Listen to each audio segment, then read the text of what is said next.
Hello friends, welcome back to my YouTube channel engineer SK 0.1 में आप सभी candidate का स्वागत है। फ्रेंड्स, आज मैं एक बहुत ही ज़्यादा इंटरेस्टेड टॉपिक पे बात करूँगा। मेरे एक मित्र हैं जिन्होंने इंटरव्यू देने गए थे, तो एग्जामिनर ने और वहाँ के जो HR हेड थे उन्होंने ऐसे कुछ क्वेश्चंस किए कि इन्होंने जवाब देना इनको भारी पड़ गया। तो दोस्त, आज मैं उसी पे चर्चा करूँगा। जब हम लोग एक इंजीनियरिंग कॉलेज लाइफ में होते हैं तो हम लोग को ये लगता है दोस्त, ये लगता है कि हम तो इंजीनियर बन गए। हमारे अंदर गलत भावनाएं जागृत हो जाती हैं कि हम तो अब इंजीनियर हो गए। दोस्त, ऐसा नहीं होता है, क्योंकि स्ट्रगल बहुत ज़रूरी होता है। जब तक आप कॉलेज लाइफ में होते हो ना, तो आप जब वहाँ पे टेक्निकल नॉलेज, थ्योरेटिकल नॉलेज लेते हो ना, तो उस नॉलेज को लेना बहुत ही ज़रूरी होता है। क्योंकि जब तक आप थ्योरी के बारे में आप लोगों को पता नहीं रहेगा कि कौन सा इंस्ट्रूमेंट क्या है, इसका क्या प्रिंसिपल है, इन सब का क्या मतलब होता है, तब तक फ्रेंड्स आप लोग प्रैक्टिकल करने जाओगे ना, अगर वहाँ से रिलेट करोगे तो डेफिनेटली बहुत अच्छा प्रैक्टिकल आप लोग, बहुत अच्छा एक्सपीरियंस आप लोग गेन करोगे।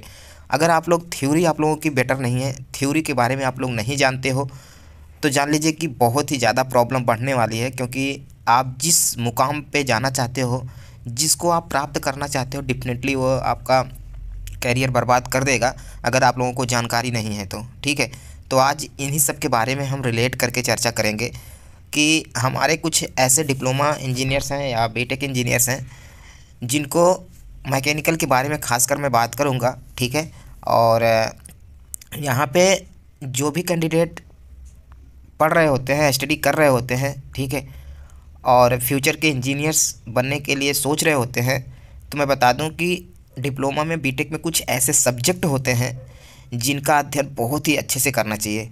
ठीक है, तो मैं बता दूं कि आप लोग फाइनल ईयर्स में जाते हो ना, डिप्लोमा फाइनल ईयर में जाते हो, तो वहाँ पे 4 या 5 सब्जेक्ट ऐसे मिलते हैं जो बहुत ज़्यादा आपके लाइफ में बहुत ज़्यादा आपको जो है बेनिफिट देने वाले हैं। जैसे मैं बता दूं कि एक होता है CNC ऑटोमेशन। जो इंडस्ट्री, ऐसी कोई इंडस्ट्री नहीं है जहाँ पे इसके बारे में या फिर CNC से रिलेटेड क्वेश्चंस ना किया जाता हो या फिर CNC ना हो। ठीक है, कंप्यूटर न्यूमेरिकल कंट्रोल इसका फुल फॉर्म होता है। और एक होता है मेट्रोलॉजी। फ्रेंड्स, मेट्रोलॉजी एक ऐसा सब्जेक्ट है जिसके बिना तो इंडस्ट्री ही की ग्रोथ ही बेकार है। अगर आप इंडस्ट्री में जाओगे और मेट्रोलॉजी का नॉलेज नहीं है आपके पास, तो आप इंडस्ट्री को बर्बाद करने के लिए सोचोगे, क्योंकि आपके पास नॉलेज ही नहीं है। जो भी टूल्स हैं, जो भी मेजरमेंट हैं, जो भी सारी चीज़ें हैं, आप लोगों को नॉलेज ही नहीं होगा। अगर हर कैंडिडेट इसी तरह से पहुंच जाएगा तो जाहिर सी बात है कि इंडस्ट्री जो है नुकसान में रहेगी। इसलिए रहेगी कि जब हमारे मार्केट में जब प्रोडक्ट जाएंगे तो अच्छी क्वालिटी में नहीं जाएंगे, अच्छे मेजर किए हुए नहीं जाएंगे, अच्छे टॉलरेंसेस में नहीं जाएंगे। तो ये सब चीज़ें आप मेट्रोलॉजी में सीखते हो कि कौन सा टूल क्या है, मेजरमेंट टूल क्या है, ठीक है, और एक्यूरेसी क्या है, प्रेसिजन क्या है। ये सारी चीज़ें आप लोगों को आप मेट्रोलॉजी में आप लोग पढ़ोगे। अलग अलग क्वालिटी के टूल्स होते हैं, vernier height gauge, vernier micrometer, vernier gauge, ठीक है, plug gauge, thread plug gauge, ring gauge, ठीक है, और स्नैप गेज। ये सारी चीज़ें होती हैं मेट्रोलॉजी में। तो ये अगर आप लोग अच्छे ढंग से क्लियर कर लेते हो ना, तो आपको ये मान के चलिए कि आप इंडस्ट्री में जाते हो, अगर यहाँ से क्वेश्चंस आप लोगों को मिलते हैं ना, तो डेफिनेटली एक क्वालिटी इंजीनियर्स आप लोग बहुत बेटर बन सकते हो।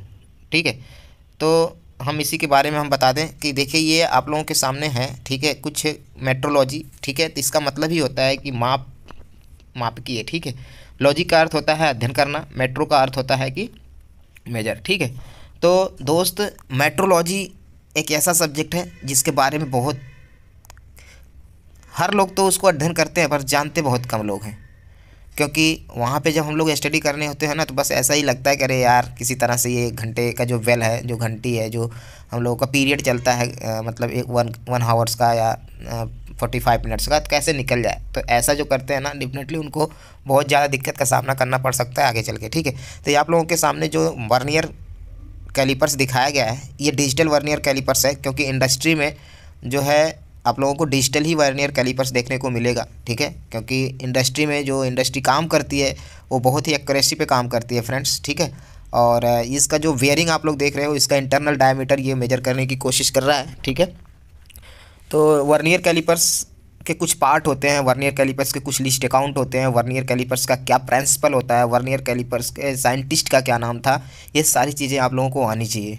ठीक है, और वर्नियर कैलिपर्स क्या क्या मेजर कर सकता है, ये सारी चीज़ें आप लोगों को पता होना चाहिए फ्रेंड्स, ताकि इंटरव्यूअर को आप जब फेस करो ना तो उसको ऐसा बताओ ना कि उसको लगे कि हाँ जो है कैंडिडेट कुछ स्टडी किया है। ठीक है, तो वर्नियर कैलिपर्स जो होते हैं फ्रेंड्स वो डेफिनेटली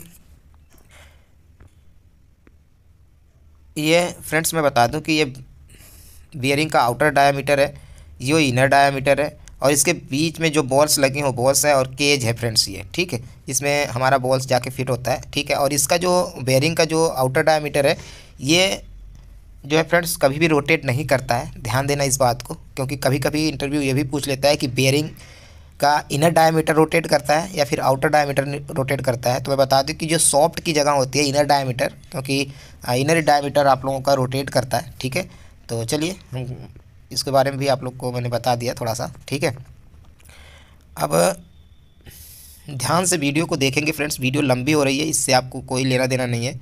ठीक है, लेकिन आपको समझ में आना चाहिए। ठीक है, तो ध्यान से आप लोग जब देखोगे ना तो डेफिनेटली आप लोगों को समझ में आएगा। ठीक है, तो ये मैंने आप लोगों को digital micrometer digital vernier callipers के बारे में बता दिया, ये डिजिटल डिस्क लगी होती है। ठीक है, और फ्रेंड्स ये जो होते हैं ना ये फिक्स जॉ होते हैं, मैं हर पार्ट बता दूं आप लोगों को, ये फिक्स जॉ होते हैं और ये मूवेबल जॉ होते हैं। ठीक है, और ये इधर का भी एक फिक्स जॉ होता है, इधर का एक मूवेबल जॉ होता है। ठीक है, ये इसका मेन स्किल होता है, और इसमें एक स्लाइडिंग जो रहता है इसका वर्नियर स्किल्स होता है। और ये पीछे जो थोड़ा सा दिखाई दे रहा है ये डेप्थ गेज होता है, यानी फ्रेंड्स हम आउटर डायमीटर, इनर डायमीटर और डेप्थ, ठीक है, किसी चीज़ की गहराई, ये तीनों चीज़ें इससे हम मेजर कर सकते हैं। ठीक है, तो 0.02 mm से लेकर ये इसका लीस्ट काउंट होता है। अगर लीस्ट काउंट पूछता है कोई तो ये आप लोगों को बताना है। और डिजिटल का मिल जाता है 0.01 मिल जाता है फ्रेंड्स। ठीक है, तो ये अगर कोई बेसिकली पूछता है तो आप लोगों को ये लिस्ट काउंट बताना है। ठीक है, मैनुअल में ये होता है। ठीक है, और डिजिटल में 0.01 होता है। ठीक है, अभी आप लोग सोचेंगे कि 0.02 क्या है, तो मैं बता दूं कि 0.02 जो है 20 माइक्रोन है और 0.01 ये 10 माइक्रोन है। ठीक है फ्रेंड्स, 1/1000 होता है फ्रेंड्स। ठीक है, यानी 1 mm में 1000 माइक्रोन होते हैं, ये आप लोगों को पता होना चाहिए। ठीक है फ्रेंड्स, तो ये सारी चीज़ें हैं, आप लोगों को ध्यान में रखते हुए आप लोगों को स्टडी करना है फ्रेंड्स। ठीक है, तो ये अगर आप लोगों को ये सब चीज़ें नहीं पता है तो डेफिनेटली आप लोगों को इंटरव्यू में दिक्कत का सामना करना पड़ सकता है, क्योंकि आप एक मैकेनिकल इंजीनियर हो। ठीक है, और ये सब चीज़ें आप लोगों को जानना बहुत ही ज़रूरी होता है। ठीक है, अब मैं नेक्स्ट देख लेता हूँ। यहाँ पे आप लोग देखिएगा, यहाँ पे आप लोगों को वहाँ पे डिजिटल माइक्रोमीटर दिखाया गया था, और यहाँ पे फ्रेंड्स आप लोगों को ये जो इंजीनियर्स हैं ये देख लीजिए आप लोग, यहाँ पे देखिएगा, मैंने वहाँ पे दिखाया था आप लोगों को। ये देखिए जॉ हो गया आप लोगों का, fix jaw, movable jaw, vernier. ठीक है, और ये मेन स्किल, ये सब स्किल, ये मूवेबल जॉ, ये फिक्स जॉ, और ये स्क्रू लॉकिंग नट। ठीक है, यहाँ पे फ्रेंड्स ये क्या कर रहे हैं कि हमारा एक नट है, उस नट को मेजर कर रहे हैं। अब नट क्या है फ्रेंड्स मैं बता दूँ कि नट का आउटर डायमीटर ये चेक कर रहे हैं। ठीक है, अब ये जो होता है मैं आप लोगों को थोड़ा सा जूम करके दिखाने की कोशिश करता हूँ फ्रेंड्स। यहाँ पे देखिएगा फ्रेंड्स, इन्होंने क्या किया है कि ये एक नट लिए। ठीक है, और यहाँ पे आप लोग इसको क्या करोगे, यहाँ पे मेन स्किल देखोगे कि कितना खुला हुआ है। तो यहाँ से आप जीरो के बाद आप लोग देख लीजिएगा, जीरो के बाद आप लोग कितना खुला है ये ध्यान दीजिएगा। तो 10 mm ये खुला है। ठीक है फ्रेंड्स, और 10 mm के बाद 1 2, ठीक है, और ये 1 mm का होता है मेन स्किल, और नीचे वाला जो डिवीज़न होता है वो 0.5 mm का होता है। और उसके बाद ये किस पे मैच कर रहा है, ठीक है, ये सारी चीज़ें देखना पड़ता है इसमें। ठीक है, तो इस तरह से आप लोगों को जानना बहुत ही ज़रूरी है। और ये रिंग स्पैनर आप लोगों को दिखाया गया है, ओपन स्पैनर दिखाया गया है, ठीक है। और यहाँ पे इंच टेप दिखाया गया है, ठीक है। तो ये सब चीज़ें फ्रेंड्स बहुत ही ज़्यादा मायने रखता है आप लोगों को देखना, ठीक है। और इसको जानना बहुत ज़रूरी होता है। अगर आप लोग मेजर टूल के बारे में नहीं जानते, vernier callipers, height gauge, vernier micrometer, तो डेफिनेटली बहुत ही ज़्यादा दिक्कत पड़ सकती है। मैं पहले ही बता दूं आप लोगों को। अब यहाँ पे थोड़ा सा मैं आप लोगों को रिव्यू देना चाहता हूँ। यहाँ पे अलग अलग देखिए गेजेस दिखाए गए हैं, ठीक है। तो अलग अलग टूल्स अलग अलग मेजर टूल दिखाए गए हैं, ठीक है। ये एक सूक्ष्म मापी यंत्र है फ्रेंड्स। इससे बहुत ही ज़्यादा हम लोग जो है सूक्ष्म, ठीक है, बहुत ज़्यादा जो है एक्यूरेसी में हम लोग इससे मेजर कर सकते हैं। मैं पहले बता दूं कि यहाँ पे ये देखिए वर्नियर कैलिपर्स है, ये वर्नियर कैलिपर्स है, ये प्रेशर गेज है, ये डिजिटल वर्नियर कैलिपर्स है, ठीक है फ्रेंड्स। और ये माइक्रोमीटर है, ठीक है। और ये स्क्रू थ्रेड गेज है, ठीक है। और ये इंची टेप है, ठीक है फ्रेंड्स। और मैं और दिखाने की कोशिश करता हूँ आप लोगों को। देखिए यहाँ पे रेडियस गेज भी है, ठीक है। यहाँ पे रेडियस गेज भी है। और यहाँ पे माइक्रोमीटर का देखिए मैं दिखाने की कोशिश करता हूँ आप लोगों को। ये जो लाइन होती है ना, ये डेटम लाइन होती है। और ऊपर का जो दिखाया गया 1 से 5 तक, तो वो 1 mm का एक गैप जो एक लाइन दिखाई दे रही है 1 mm का है, नीचे आधा mm का है 0.5 mm का। तो यहाँ पे जो खुला है फ्रेंड्स 1 2 3 4 5 6 इसका मेन डिवीजन खुला है, सब स्किल 0.5 खुला है, ठीक है। तो ये हो गया 6.5 mm, ठीक है। और ये जो वर्नियर सॉरी ये जो थिम्बल पे स्किल बना होता है, ठीक है, ये एक बार रोटेट करता है तो 0.5 mm आगे बढ़ता है, ठीक है। तो ये देखना है फ्रेंड्स कि कितना खुला है, क्या मैच कर रहा है। तो 10 और 11 के बीच में यानी ये मैच कर रहा है, तो 11 इसमें प्लस कर देंगे 6.5 में, तो ये आ जाएगा 6.665। तो ये सारी चीज़ें आप लोगों को पता होनी चाहिए। अगर आप लोग ये सब चीज़ें नहीं जानते ना, तो डेफिनेटली फ्रेंड्स आप लोग इंडस्ट्री में इंटरव्यू देने जाओगे ना, तो बहुत दिक्कत हो सकती है। मैं पहले बता दूं, जैसे आप मेट्रोलॉजी क्या है आप इसके बारे में नहीं जानते, तो ये सब चीज़ें आप लोगों को प्रॉब्लम डाल सकती हैं। और CNC क्या है, और एक सब्जेक्ट आता है मेट्रोलॉजी, CNC ऑटोमेशन, ठीक है, टूल इंजीनियरिंग,